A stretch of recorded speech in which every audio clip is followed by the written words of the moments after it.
Hello প্রিয় শিক্ষার্থীরা, তো আজকে আমি তোমাদের দেখাবো পঞ্চম শ্রেণীর বিজ্ঞান। পৃষ্ঠা নাম্বার হচ্ছে 101। এটা হচ্ছে 10ম অধ্যায়ের 101 পৃষ্ঠা সমাধান করব। আর পরবর্তীতে হচ্ছে 11 অধ্যায়ের ভিডিও দেখার জন্য অবশ্যই সাবস্ক্রাইব মাই চ্যানেল। তো তোমরা আমার চ্যানেলটি সাবস্ক্রাইব করে দিও, কারণ সাবস্ক্রাইব করলে আমি ভিডিও আপলোড করলে অটোমেটিক তোমাদের ফোনে ভিডিওগুলো পৌঁছে যাবে।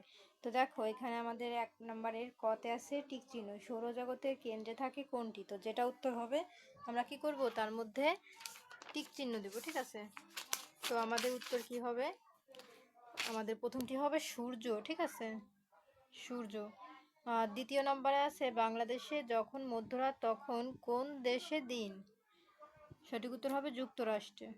এই যে যুক্তরাষ্ট্র। এবং গ নম্বর আছে পৃথিবীর আহ্নিক গতির কারণে কোনটি ঘটে? সঠিক উত্তর হবে দিন রাত। এই যে, হ্যাঁ, এই যে দিন রাত। তো তোমরা এটার মধ্যে হচ্ছে গোল চিহ্ন দিয়ে দিবা। তো এই ছিল আমাদের টিক চিহ্নের সমাধান। এখন আমরা কি করব? এখন আমরা চলে যাব এখানে 2 নাম্বারে। দেখো 2 নাম্বারে আমাদের কি বলেছে, নিচের বাক্যগুলো শুদ্ধ অশুদ্ধ নির্ণয় করি। হ্যাঁ, মানে এই যে বলেছে জানুয়ারি মাসে পৃথিবীর উত্তর গোলার্ধ সূর্য থেকে দূরে থাকে। তো এটা কি সত্য কথা নাকি মিথ্যা কথা? যদি সত্য কথা হয় তাহলে হবে শুদ্ধ, আর যদি মিথ্যা কথা হয় তাহলে হবে অশুদ্ধ। তাহলে এটা সত্য হবে না মিথ্যা হবে? এটা কিন্তু আমাদের সত্য কথা, তাই এখানে হবে শুদ্ধ। যেটা সঠিক হবে সেখানে আমরা কি করব, টিক চিহ্ন দিব। ঠিক আছে, তারপরে দেখো আমাদের খ নাম্বারে কি বলেছে, যে অক্টোবর মাসের শেষে হেমন্তকাল হয়। এটা কি সত্য কথা? হ্যাঁ, এটাও সত্য কথা। তাহলে এখানে কি হবে, শুদ্ধ হবে, এটাও ঠিক চিহ্ন হবে। এখন গ নাম্বার বলেছে গ্রীষ্মকালের পরে আসে শরৎকাল। তো এটা কি সত্য কথা? না, এটা কিন্তু মিথ্যা কথা। গ্রীষ্মকালের পরে শরৎকাল হয় না। ঠিক আছে, তাহলে এটা মিথ্যা কথা। তাহলে এখানে কি হবে, এই যে এখানে হবে অশুদ্ধ। তাহলে এই ঘরে আমরা টিক চিহ্ন দিব।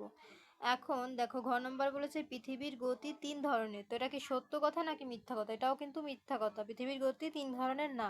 তাহলে আমরা এই ঘরে টিক চিহ্ন দিব, অশুদ্ধর ঘরে। যেটা মিথ্যা সেটা অশুদ্ধ হবে। ঠিক আছে, তো আমাদের এইগুলোর উত্তর কমপ্লিট। এখন আমরা চলে যাবো সংক্ষিপ্ত প্রশ্নে। দেখো আমাদের ক নম্বরে বলেছে বাংলাদেশে ঋতু কয়টি? তাদের নাম কি কি? আর খ নম্বর বলেছে বাংলাদেশের বর্ষাকাল সম্পর্কে 2টি বাক্য লেখো। তো চলো আমরা এই 2টি সংক্ষিপ্ত প্রশ্নের উত্তর দেখে নেই। এই যে দেখো প্রিয় শিক্ষার্থীরা, আমাদের প্রশ্ন ছিল বাংলাদেশের ঋতু কয়টি? তাদের নাম কি কি? উত্তর বাংলাদেশের 6টি ঋতু। তাদের নামগুলো হলো গ্রীষ্ম, বর্ষা, শরৎ, হেমন্ত, শীত ও বসন্ত। এখন দেখো খ নাম্বার আমাদের প্রশ্নে কি বলেছে। খ নাম্বারে বলেছে বাংলাদেশের বর্ষাকাল সম্পর্কে 2টি বাক্য লেখো। উত্তর বাংলাদেশের বর্ষাকাল সম্পর্কে 2টি বাক্য হলো, 1, বর্ষাকালে বাতাস দক্ষিণ দিক থেকে উত্তর দিকে প্রবাহিত হয়। 2, বর্ষাকালে বাতাসে প্রচুর পরিমাণে জলীয় বাষ্প থাকে বলে বৃষ্টিপাত হয়। তো এই ছিল আমাদের 2টি প্রশ্নের সমাধান। তো দেখো প্রিয় শিক্ষার্থীরা, এখন আমরা চলে যাব 4 নম্বরের 12 নম্বর প্রশ্নের উত্তরে। তো ক নম্বরে বলেছে দিন ও রাত সংঘটিত হওয়ার কারণ ব্যাখ্যা করো। খতে বলেছে পৃথিবীর কোন গতির কারণে ঋতু পরিবর্তন হয়? কারণ ব্যাখ্যা করো। গ নাম্বার ঋতু পরিবর্তনে নিরাপদ জীবনযাপন কিভাবে প্রভাবিত হয়? তো চলো আমরা এই 4টি প্রশ্নের উত্তর দেখে নিই। তো দেখো এই ছিল আমাদের প্রশ্ন। ঠিক আছে, আর উত্তর আমরা কি লিখেছি, পৃথিবী সূর্যের চারিদিকে একটি নির্দিষ্ট কক্ষ পথে ঘুরে। সূর্যের চারিদিকে ঘোরার সাথে সাথে পৃথিবী নিজ অক্ষের চারিদিকে লাটিমের মতো ঘুরতে থাকে। নিজ অক্ষের চারিদিকে পৃথিবীর এই ঘূর্ণনকে আহ্নিক গতি বলে। এই আহ্নিক গতির কারণে পৃথিবীর একদিকে সূর্যের আলো পড়ে, অন্যদিকে অন্ধকার থাকে। যেদিকে সূর্যের আলো পড়ে সেদিকে দিন হয় এবং তার উল্টো দিকে রাত হয়। এই ছিল আমাদের ক নাম্বার প্রশ্নের সমাধান। এখন খ নাম্বারে আছে, ওই যে রুট তাই। খ নাম্বার আছে পৃথিবীর কোন গতির কারণে ঋতু পরিবর্তন হয়? কারণ ব্যাখ্যা করো। উত্তর পৃথিবীর বার্ষিক গতির কারণে ঋতু পরিবর্তন হয়। কারণ ব্যাখ্যা, পৃথিবী যখন সূর্যের চারিদিকে একবার ঘুরে আসে তখন তাকে পৃথিবীর বার্ষিক গতি বলে। সূর্যের চারিদিকে একবার ঘুরে আসতে পৃথিবীর সময় লাগে 365 দিন 6 ঘন্টা। সূর্যের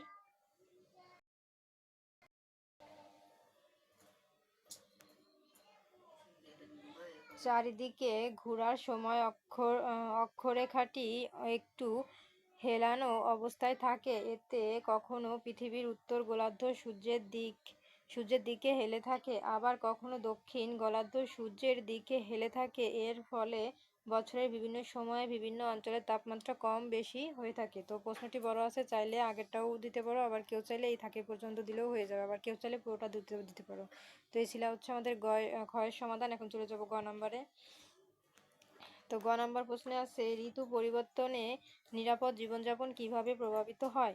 উত্তর, বিভিন্ন ঋতুতে প্রকৃতি ভিন্ন ভিন্ন আচরণ করে। প্রকৃতির এই ভিন্ন ভিন্ন আচরণের সাথে খাপ খাওয়ানোর জন্য আমাদের ভিন্ন ভিন্ন কৌশল গ্রহণ করা প্রয়োজন হয়। গ্রীষ্মকালে প্রকৃতির তাপমাত্রা বেশি থাকে এবং প্রচুর গরম অনুভূত হয়। এই সময়ে পাতলা ও হালকা রঙের কাপড় পরতে হয়। শীতকালে প্রাকৃতিক তাপমাত্রা কম এবং প্রচুর ঠান্ডা অনুভূত হয়। এই সময়ে মোটা ও উষ্ণ কাপড় পরতে হয়। আবার বর্ষাকালে প্রচুর বৃষ্টিপাত হয়। এ সময়ে রেইনকোট বা ছাতা নিয়ে বাইরে যেতে হয়। এভাবে ঋতু পরিবর্তনের সাথে মিলিয়ে নিয়ে আমরা নিরাপদে জীবনযাপন করি। তো এই ছিল কিন্তু আমাদের সমাধান।